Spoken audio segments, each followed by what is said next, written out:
പറവൂർ ഫെറോനയിലെ എല്ലാ പള്ളികളിലും ജനാഭിമുഖ കുർബാന തന്നെ തുടരുമെന്ന് പറവൂർ ഫെറോന അൽമായ വൈദിക കൺവെൻഷന്റെ ഉദ്ഘാടനം അതിരൂപത വൈദിക സമിതി സെക്രട്ടറി ഫാദർ കുര്യാക്കോസ് മുണ്ടാടൻ നിർവഹിച്ചു. പറവൂർ ഫെറോനയിലെ എല്ലാ പള്ളികളിലും ജനാഭിമുഖ കുർബാന തന്നെ തുടരുമെന്ന് പറവൂർ ഫെറോന അൽമായ വൈദിക കൺവെൻഷനിൽ പ്രസ്താവിച്ചു. തുരുത്തിപ്പുറം സെന്റ് ലൂയിസ് ഹാളിൽ നടന്ന അൽമായ മുന്നേറ്റം കൺവെൻഷൻ അതിരൂപത വൈദിക സമിതി സെക്രട്ടറി ഫാദർ കുര്യാക്കോസ് മുണ്ടാടൻ ഉദ്ഘാടനം ചെയ്തു. ഈ ഏകീകൃത കുർബാനയിൽ ഒരു പരിശീലനം ആവശ്യമുണ്ട്, കാറ്റക്കീസിസ്.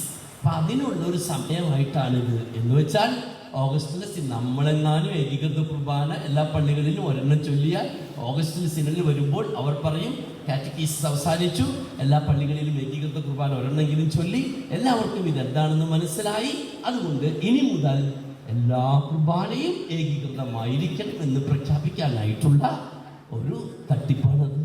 Forane convener Prakash P John അധ്യക്ഷനായി. അതിരൂപത സെക്രട്ടറി പി ജെറാർഡ് വിഷയാവതരണം നടത്തി. Father Aji Puthiyaparambil, father Tom Mullamchira, അൽമായ മുന്നേറ്റം ഭാരവാഹികളായ Augustine Kolenchery, Sojan Vadakkencherry, doctor Jio Baby, MC Poly, Baiju Paulose, Sumi Kottakkal, Reena Nelson എന്നിവർ സംസാരിച്ചു. ഫെറോനയിലെ 23 പള്ളികളിൽ നിന്നുള്ള പ്രതിനിധികളും പങ്കെടുത്തു.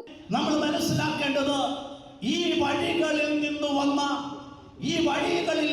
നമ്മുടെ അതിരൂപതയുടെ അടിപേര് മാന്താനുള്ള തന്ത്രങ്ങൾ മെനഞ്ഞ മനുഷ്യരുണ്ടല്ലോ, അവരിനി കാത്തിരിക്കുന്നത് നമ്മുടെ തകർച്ചയാണ്. News bureau, Paravur. സ്വർണ്ണാഭരണങ്ങളുടെ വൈവിധ്യമാർന്ന കളക്ഷൻസ്.